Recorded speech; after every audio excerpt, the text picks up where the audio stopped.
pernikahan itu adalah sebuah ibadah.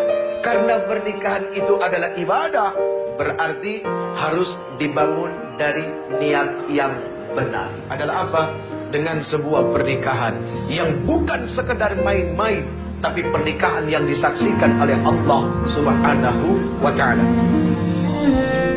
Seorang istri harus berani menuntut suami, tapi seorang suami harus berani menuntun istri. Apa yang dituntut? Dituntutnya bukan berdasarkan hawa nafsu, akan tetapi Quran. Hak seorang istri menurut Al-Quran, menurut kacamata agama, menurut kata Rasul, apa itu yang dituntut. Suami menuntun, apa yang dituntut? Kebaikan demi kebaikan.